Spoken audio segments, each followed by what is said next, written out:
You're listening to V&A Shipping, written and read by J.R. Murdoch. For more information, please visit ofgnomesandDwarves.com.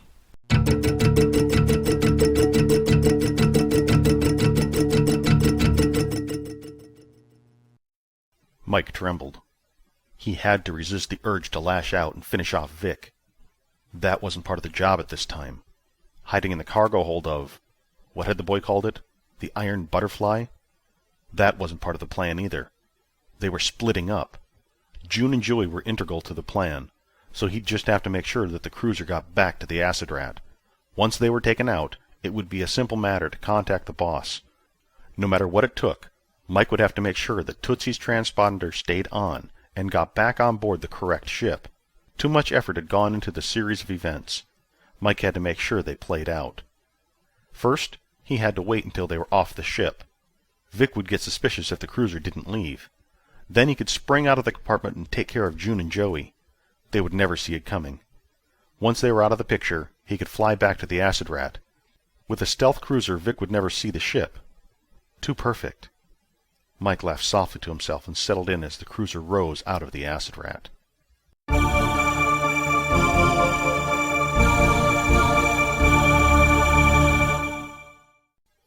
What exactly do you mean, there's another ship? Justice demanded. I mean, besides all the local police down there, and there's a lot of them, there's another ship fleeing with the SS Acid Rat.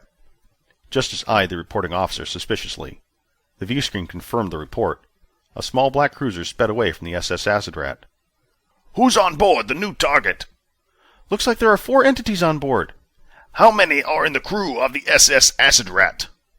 Checking. The officer called up a display. At last report, there were 6 crew members. So, it looks like 2 are making a getaway. This was a tough call. Justice wanted the captain, but having the SS Acid Rat and a few crew members would do just as well. Keep track of the cruiser, but stay on the Acid Rat. Yes, sir. The smaller vehicle would be easy enough to capture. Nothing that small could travel alone for any great length. It'd remain on radar, and the local authorities could pick it up at any time. Still, something wasn't right. Sir, the cruiser is increasing in elevation. What are you doing? Justice watched the view screen showing the black cruiser heading skyward. The little ship might be able to make a short jump off planet, but it'd never leave the system. It wasn't possible. Where are they going? Are they in tractor beam range yet? They're steering away from us. We're staying on the SS Acid Rat, and that's keeping the smaller ship out of range. Can you get any identifying marks from the ship? I've got the ship's signature. Keep it. We may need it to track them down later, in case they meet up with a convoy and get out of the system. Yes, sir. Justice tapped his riding crop on his leg. Why the ruse? Sir, the ship is reaching the atmosphere. I'm detecting a hyperdrive charging. What? That ship is too small to carry a hyperdrive. I'm not questioning that, sir, but sensors indicate... The officer's jaw dropped. It jumped into hyperspace. BT Justice hit the officer with his riding crop. How did that little ship make the jump? Where is it headed? Find out, now! Gasps caused Justice to turn around. What is it? The SS Acid Rat. It just disappeared. It's not nearly big enough to carry a cloaking device. That may be, sir, but it's no longer on our view screens. Can we get a visual on the ground? The SS Acid Rat was gone. All the police cruisers had slowed to a crawl. No, sir. It's gone. Sweep the area. Project the course of the small cruiser as well. It's got to still be in the system. It wasn't big enough to leave. Couldn't have made more than a 30-second jump. Sir! The officer cowered away. What? Justice narrowed his eyes to slits, his brow creasing in anger. Both ships are gone. The smallest ship's heading shows it's headed en route to the radio blockade. That'd take it out of the system. Justice's spine straightened and his heart sank as he turned back toward the view screen. He'd been duped. He'd been duped by the simplest of tricks. They'd swapped transponders. He had to act quickly. Ignore the SS Acid Rat. I want you to follow the cruiser. But, sir... Justice smacked the man. Don't question me. The officer changed headings. Another officer stood up.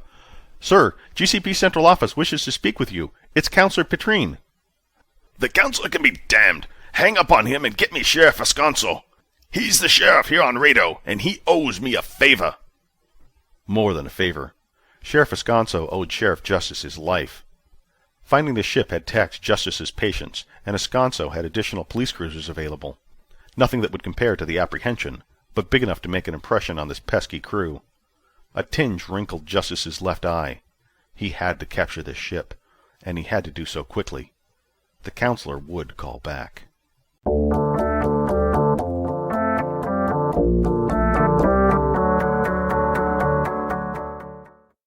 Only when he saw the police cruisers fall away did Joey deem it plausible to start breathing again. Dizziness overwhelmed him, but he didn't pass out. "Is that your problem?" June asked. "You stop breathing when you get stressed." She asked it so calmly, so coolly, as if this entire episode followed normal guidelines for working with Vic. "I've only been here a short time. This is all new to me." "When it was all new to me, I didn't pass out at every opportunity." Joey pointed at an approaching building and gasped. June casually went around the building. "Honestly, Joey, you need to learn how to relax." "I'll relax when my feet are back on solid ground." "You want to land?" "No." June laughed. "Joey, relax. Breathe. Everything is going to be all right. Vic's plan is working." Joey looked up. The massive police cruiser, blue and gold reflecting the sun, veered away. All the Rado police had stopped and given up pursuit. Just as Vic had explained it, the ships had solid steel hulls and image screens that translated everything, and ships were translated by transponder signals. When they turned off Tootsies, they effectively disappeared. Of course, they could have turned off the transponder signal on the Acid Rat, but it wasn't a stealth vehicle, and therefore suspect to radar probing. They would have been found eventually. "So, what now?" "We wait for a little while." "For what?" "Well," June set the cruiser to hover. "We need to wait until we know we're no longer being pursued. Then we'll get on the line and find out who's heading out and join them." "What do you mean?" "I mean, this little ship can make a hyperspace jump, but nothing far. We need to find a convoy that's heading out, and we make the jump to hyperspace. But we'll be sucked along in their ebb and be able to travel farther." "Oh." What June said made no sense whatsoever. No way he could let her know that. He didn't want to appear stupid. "You didn't understand anything I said, did you?" She smiled. So much for not looking stupid. "No." "Don't worry about it. It took me a long time to catch on to all this stuff." She pulled out something that looked like a pack of crackers. "Hungry?" Seeing the food made his stomach rumble. He couldn't deny that he was. "Very." June opened the pack and offered it to Joey. They tasted sweet like graham crackers. He closed his eyes and thought of home. What had his mom and dad thought when he never came back home? What would they think of him now, sitting in a sleek ship that looked like something Brad, Chad, and Thad would be driving, and floating billions of miles from home over a strange planet? He wanted to smile, but found it difficult. "Come on, Joey." June pushed a cylinder of water into his hand. "I know it's tough, but you need to hang in there. I've been here for 5 years now. It does get easier." Joey thought about that. He still had trouble grasping the fact that he was way in the future and everyone back on Earth long dead. "I want to see Earth." "What?" "I want to go home. I have to see it." "Why? What good will that do?" "I know Vic doesn't want to go, but I think all this will feel more real if I see it." "Well, that's something that'll have to wait, and you're going to have to convince Vic on your own." "No, not with Vic. Just you and me. I want you to take me back there." June opened her mouth to say something, but refrained. She looked away and off into the distance. "It's not that easy." "What's not that easy?" "I need to see it, June. You must No, not that. Getting to the planet is easy. Getting Vic to let us go. He's a nice guy, Joey, and he really does think he's doing the best he can. But he's—" She turned back to Joey. "Overprotective." "Why? He's not my dad." "No, he's not." She put her hand on his. Joey's pulse quickened. He swallowed hard. He looked into her green eyes and felt everything start to melt away. He wanted to touch her face, feel her blonde hair on his hand. He wanted to kiss her. "Joey, it's that he feels responsible for us being here." Reality came back too quickly. "Why?"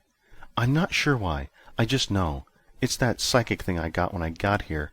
He feels guilty, I guess. Something his father built sent us here into space, instead of leaving us back on Earth to lead regular lives." He hadn't thought of that. Of course Vic would feel responsible. That's why he had tried so hard to make Joey feel part of the crew, and keep his mind off of where he was and what he was doing. Joey's eyes widened and he stared at June. She couldn't know how he felt about her. Pangs of panic struck him. "What is it?" she asked. "What's wrong?" "Nothing. I think we need to get going." He moved his hand away from hers. "Joey, talk to me. What is it?" Joey stuffed a cracker into his mouth. They didn't taste very good anymore. He tried to take a drink of water and started choking. June sighed. "Well, we'll have a lot of time to talk about it, I guess. We've got a long trip back to Planchar. Let's hope that Vic and Argmon make it back in time." Joey thought of something. "June, how do they search the ships that pass through the blockade?" "They check the transponder signal from the ship. They compare that signal and do a scan of the ship to check its contents." "Why?" "Tootsie, what is this ship carrying?" Tootsie beeped. "Current load, 550,000 cases of beer." June looked wide-eyed at Joey. "We're in a stealth cruiser. They're going to want to search this ship." "And didn't you tell me that Tootsie's crew is wanted?" "Oh, crap. We're going to have to go around." June's face twisted. "Tootsie, can Vic unload the ship without you on board?" After several whirs and chirps, Tootsie said, "No. My programming locks down the ship. When you left the acid rat, I was able to open the cargo doors and close them again. But the programming from this ship doesn't allow for that. Vic and the rest will be locked on the ship until we arrive." June groaned. "Vic just lost his bet." "Well, not really. His transponder will allow him to pass through the blockade, right? It shows he's not carrying anything." "Right, so he can make it there in time. But what about us? We show we're loaded with beer. We have to go around. We can't get there in time. I have an idea. Can you find us a convoy?" "I should be able to." June set to work contacting local shippers. Joey had to get someone to think his idea would work. He just had to. Even if he only had a theory, it was worth a shot.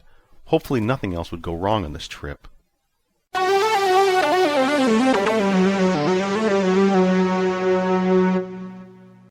Vic threw up again. The jump to hyperspace messed up his system. Actually, it was the combination of poison, anti-venom, and the jump to hyperspace, but he didn't want to think about that now. He'd have enough time to deal with it once they made it back to Planchar. At least with Argmon driving, Vic could relax. Joopnop tapped along the floor and into the bathroom. "Joopnop, thanks for coming and keeping me company." Joopnop clicked two branch appendages together. Something in the slime of its body had a bark appearance and the initial formation of a mouth. It opened and closed like a fish gasping for breath. It was trying to tell Vic something. "What is it, Joop? Are you hungry? You can't eat me." One of the branches lashed out and smacked Vic on the arm. "Hey!" Again the mouth opened and closed. On the third attempt, Vic could hear something. It sounded like Mike. "Are you trying to say Mike?" Joopnop's sticks waved up and down vigorously. "Is Mike still on the ship?" The sticks waved from side to side. What then? What was Joopnop getting at? As if in answer to that question, a protrusion of slime jutted from Joopnop's body and encircled Vic's wrists and pulled. "You want me to follow you?" The mouth gaped, and the sticks waved up and down. "Joop, I'm not in the best shape. I don't know— Ow!" The tendril of slime had tightened. All right, if you insist." Vic struggled to his feet. His head swam back and forth, and his balance faltered, but he kept to his feet. "Lead on." They went down through the cargo bay and back to the engineering room, the room Mike spent a majority of his time alone. Until Mike's attack, this wouldn't have been suspicious, but in the light of recent events, this did appear odd behavior, especially being that the rest of the crew had such outgoing personalities. "What is it, Joopnop? I think I need to go lay down." Joopnop pointed to Mike's funnel web. Vic looked at the webbing and shook his head. "Sorry, little guy. That just ain't gonna happen." Joopnop whacked the back of Vic's legs. "Hey!" It pointed at the web again. "Fine. If it'll make you feel better, I'll get on that chair and look inside. Will you leave me alone then? There's nothing in there. I hope you know that." A farting noise escaped Joopnop. "Nice." Vic steadied himself on the chair. Mike's funnel web sat just a few feet off the floor. Raising his arms over his head brought a wave of pain. "I can't do it." Joopnop clicked and clacked disappointment and urged Vic to look. "Fine, but you're dragging me back up to the bathroom once I do this." Vic reached up into the funnel web. He really didn't want to touch it. The last time he touched one of Mike's webs is something he'd never be able to forget. Mike plunging down with that rabid look. Vic shuddered. Getting his hands up proved to be the most difficult part about getting into the web. His legs worked just fine. To his surprise, the funnel web wasn't sticky. Mike had built it some time ago, but Vic had just assumed it'd be sticky. It wasn't. The texture was smooth to the touch and had easy handholds. Climbing into it was a snap. Vic proceeded slowly. Something had to be in here.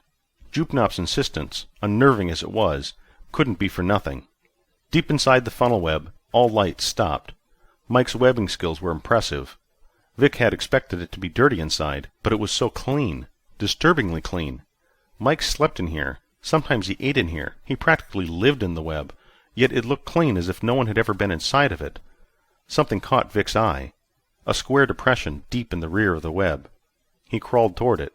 The dim light made it difficult to see, but obviously something had been sitting there. Something square. "Jupe!" Vic waited for a response, but he knew he wasn't going to get one. "Jupe, there's nothing up here, but there was. Do you know what Mike had up here?" Vic shook his head. Why did he bother? He made his way out of the web and sat in the seat. Jupnop's mouth opened and closed, but no discernible sounds emitted. "I hate to say this, but I don't think there's anything I can do about it. Mike's not here, and whatever he had up there is gone as well." Jupnop appeared to deflate. Again the mouth tried to form words. Vic watched and tried to figure out what Jupnop tried to say. Finally something came out. "Call." "Call? You want me to call someone?" Jupnop clacked and shook its branches. "Call."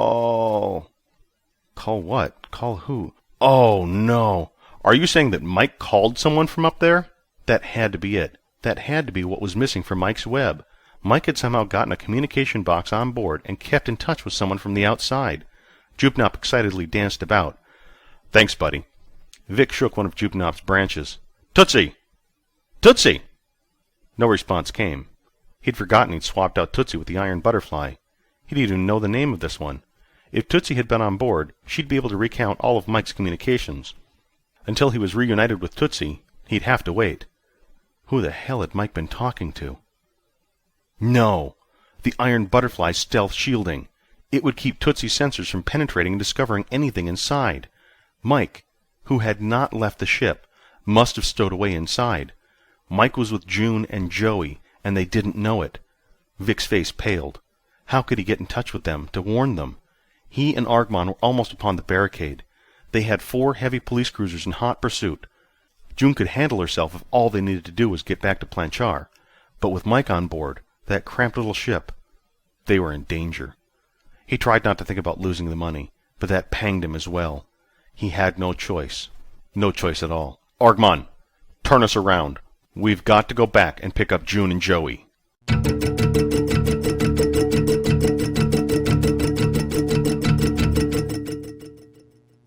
The storage compartment inside the cruiser forced Mike to remain in a tight, cramped position. He ground his teeth in frustration. He could hear soft murmurs from June and Joey, but since they had left the atmosphere, the engines drowned out most of their conversation. He had to wait for the right moment to come out. If he was lucky, they'd go to sleep. June had been searching fruitlessly for a convoy to join. Mike would have better luck. He could get a hold of the boss. The boss! Mike hadn't contacted the boss. Last time they spoke, everything was going as planned. Things were definitely not going as planned. Maybe the boss would know what to do. Mike turned on the communication box. A soft light glowed from its interior. "Boss," Mike said softly, almost a whisper. Soft static filled the delay before the response came. Mike jumped and turned the volume down. "Report. There's been an incident." "What happened?" The boss's tone was flat, but not scolding. "I bit Vic." Mike closed his eyes during the long pause. "Is he dead?" "No." "Good. Can you recover from the situation?" Well, what? I need to know what's going on board the SS Acid Rat. You are my eyes and ears. What's happening?" "I'm not on board anymore." Again a long pause. "Where are you?" "Vic had a stealth craft. I hid inside after biting Vic. June and Joey have left in it. They did it to allow Vic to evade the police." "Are they headed back to the SS Acid Rat now?" "I don't know. I don't think so. They have limited hyperdrive abilities. They're trying to find a convoy to meet up with to get back to Planchar." "I can make that happen, but it'll take time. Are you still near Rado?" "Yes."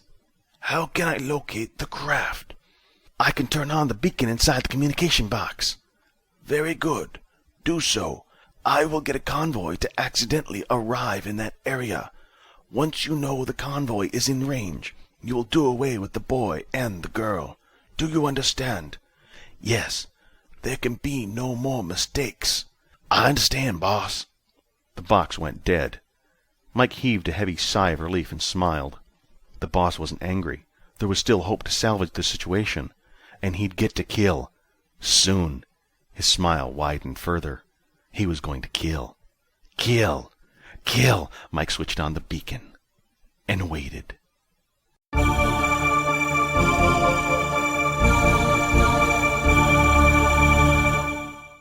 Sir, Counselor Petrine left a message for you. It's marked most urgent. Pompous, arrogant son. The last thing he needed now was a message. Once again, they'd lost the SS Acid Rat. Once again, they floated in the middle of the galaxy looking for it. This time, active radar drones had been deployed. Soon enough, they'd know where they'd gotten off to. Sir? Justice snapped, the veins in his head pulsing. I heard you. I'll listen when I'm good and ready. He held the riding crop high to hit the officer. Daddy, sir, do you need a hamburger? If you weren't my son, I'd slap you so hard your mother will wish you weren't born. He lowered the riding crop. Play the message on the main viewer. Yes, sir. Petrine's smug smile sent a chill up BT Justice's spine. That smile couldn't be there for any good reason.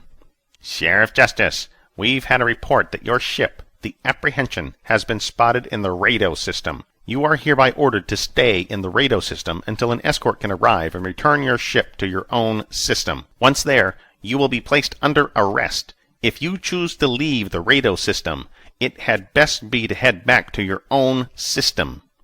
Petrine's image faded out. That's it? Petrine wants me to just give up chase and head home? No deal. Sir, message from Sheriff Esconso. Why couldn't there just be a report that the SS Acid Rat had been located? Put it on viewer. Sheriff Justice, we need to talk. In private. Officer, put the call in my room. I'll pick it up there. Junior, come with me. Once Justice returned to his room, the call was put through. Yes, Sheriff Esconso. Drop the formality, Buford. We've got a situation here. Well, Alex, what do you propose?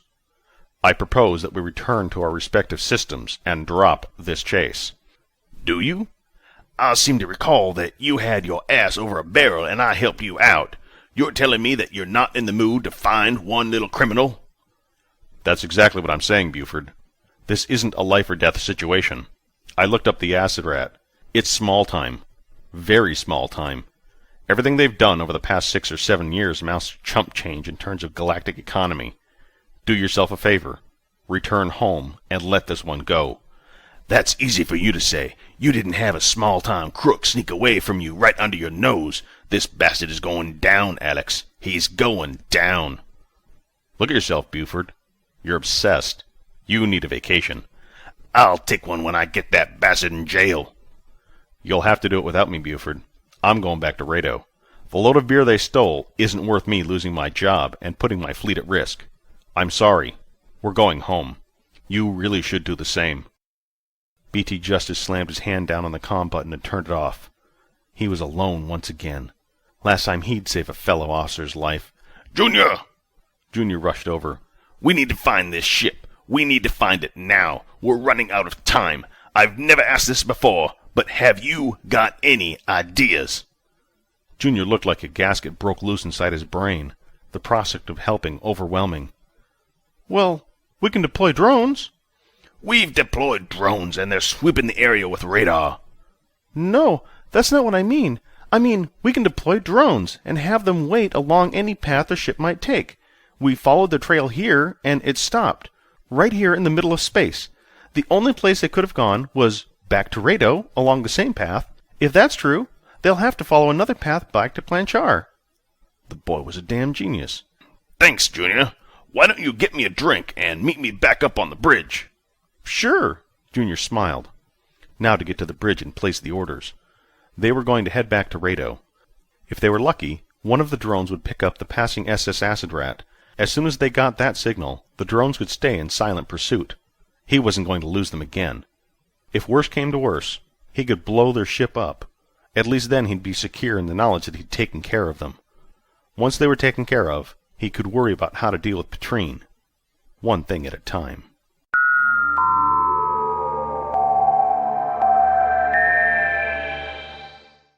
You've been listening to V&A Shipping, written and read by J.R. Murdoch.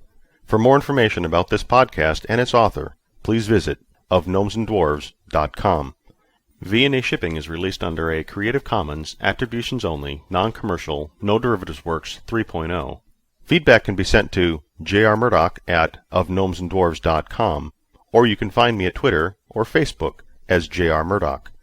There's a lot of podcast fiction out there. Thank you for taking the time to listen to this one.